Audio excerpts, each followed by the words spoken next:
아멘.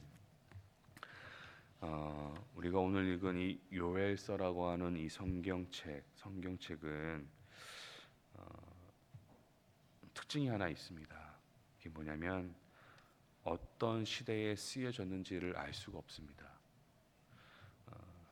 물론 모든 이 선지서, 그러니까 예언서에 특별히 어떤 누구 왕의 시대다라고 언급이 되어 있는 예언서도 있고 언급이 되어 있지 않은 예언서도 있습니다. 그런데 왕들의 이름이 언급이 되어 있지 않더라도 대략 그 시기가 어느 때인지는 우리가 추측을 이렇게 하거든요. 추측을 하는데 우리가 오늘 읽은 이 요엘서는 도무지 언젠지를 모르겠어요. 그러니까 이스라엘이 망하기 전인지 아니면 망한 후인지 그냥 알 수 없는 책입니다. 그런데 우리가 그 시기를 특정할 수는 없는데 이 요엘서가 쓰여진 그 상황은 좀 있어요. 그게 뭐냐면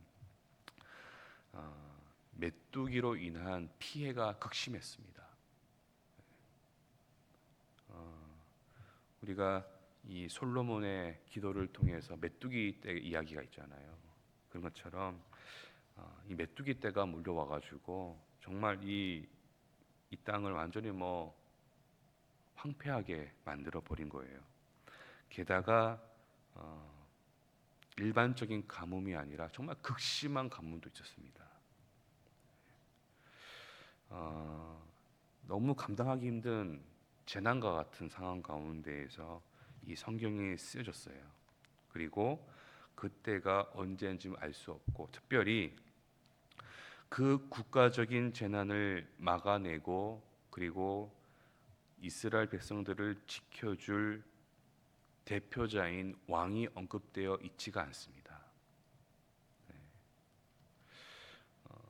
왜 그렇게 이렇게 왕의 이름이 언급되어 있는 왜 언급이 안 되는지는 모르겠어요. 그 이유는 알 수는 없어요.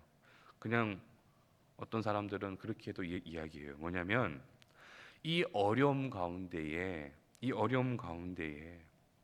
이 문제를 해결할 수 있는 존재는 바로 인간 왕이 아니라 사람이 아니라 바로 하나님이시다는 거예요. 하나님. 그리고 그 어려움 가운데에서 창조주 하나님의 영, 그 성령이 통치하시는 새로운 소망의 시대를 하나님께서 이야기하시는 것이 아니냐라고 우리가 추정을 하기도 합니다. 특별히 오늘 하나님께서 하나님의 영을, 성령을 우리 모든 이들에게, 만민에게 부어주신다고 말씀을 하세요. 만민에게. 여러분 28절에 보시면은 만민에게 부어주신다. 그리고 여러분 각주에 보시면은 이 만민을 모든 육체라고도 이렇게 합니다. 모든 살아있는 우리에게 성령을, 하나님의 영을 부어주신다는 것. 그런데 이 시대가 참 어려운 시대였다라고 말씀드렸잖아요. 어려운 시기였고 참 이 문제를 해결해 줄 사람도 없고 그리고 그 메뚜기 떼와 또 가뭄으로 인해서 정말 앞이 보이지 않는 가운데에 하나님의 영을 그들에게 부어주신다는 것. 구약 시대에서 이 하나님의 영이 부어지는 것, 이것은 두 가지의 좀 의미가 있어요. 가장 중요한 게 바로 구별된다라는 의미가 있어요. 구별된다. 하나님께서 따로 세우셨다. 그래서 하나님께서는 이 기름 붓는 이를 왕을 세우실 때에, 선지자를 세우실 때에, 제사장을 세우실 때에 기름 붓게 하셨거든요. 하나님께서 따로 세우셨다라는 거예요. 그리고 성막을 지을 때도 그랬습니다. 모세 시대 때 성막을 지을 때도 어떤 부분에 기름을 바릅니다. 하나님께서 이것을 구별하셨다는 거예요. 그리고 또한 이 하나님의 영이 임한다고 하는 것은 두 번째 이런 의미가 있어요. 하나님이 그와 함께 하신다는 거예요. 하나님이 그곳에 계신다는 거예요. 오늘 하나님께서 하나님의 영을, 성령이 만민과 함께 하신다, 그들에게 부어주신다라고 하는 것은 이런 어려움과 어둠의 시대 가운데에서 하나님 이렇게 말씀하고 계신 것 같습니다. 하나님이 너희들을 구별하셨다. 하나님이 너희와 함께 하신다. 그러니까 두려워하지 말고, 그리고 하나님께서 반드시 구별한 너희들과 또한 함께 하고 있는 너희들의 삶을 책임져 주신다는 거예요. 반드시 길을 주신다는 것입니다. 어떻게 보면은 이 어려움과 정말 이 재난 가운데에서 하나님께서 이 문제를 해결해 주시기를 바라는 것이 이들의 마음이 있을 거예요. 그런데 하나님께서는 어쩌면은 그 문제를 해결한 것보다 그 이상의 더 큰 것으로 이들에게 주신다고 말씀하고 계신 것 같습니다. 사랑하는 성도 여러분, 우리의 삶 가운데서 때로는 이 어려움과 또한 절망과 또한 우리의 삶에 길이 보이지 않는 그런 어둠의 시간 가운데 있을지라도 여러분, 하나님의 영이 성령께서 우리와 함께 하심을 믿는 가운데에 하나님께서 우리를 구별하여 세우셨고 또한 하나님께서 우리와 함께 하신다고 하는 것을 믿으시면서 소망을 가지고 살아가실 수 있기를 간절히 소망합니다. 그리고 여러분, 하나님의 영이 이제 성막이 아니라 그리고 성전이 아니라 혹은 대표하여 세우는 왕이나 선지자나 제사장이 아니라 모든 만민에게 세워주신다고 하는 것은 또 이런 의미가 있어요. 뭐냐면 바로 너희가 이제 몸된 거룩한 성전이고 몸된 거룩한 교회라는 거예요.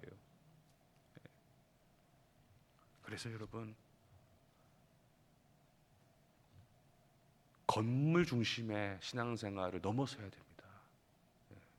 성령이 우리와 함께 하시기 때문에 어떤 건물을 넘어설 수 있는 믿음이 우리에게 필요합니다. 건물을 넘어설 수 있는. 특별히 32절에 보시면 이렇게 이야기합니다. 어떤 건물이 중요한 것이 아니라 어떤 상황이 중요한 것이 아니라 바로 누구든지 여호와의 이름을 부르는 자. 여러분, 우리가 솔로몬의 기도를 봤을 때에 그가 뭘 놓고 기도합니까? 바로 이 성전에 하나님의 이름이 이곳에 있습니다라고 기도했습니다.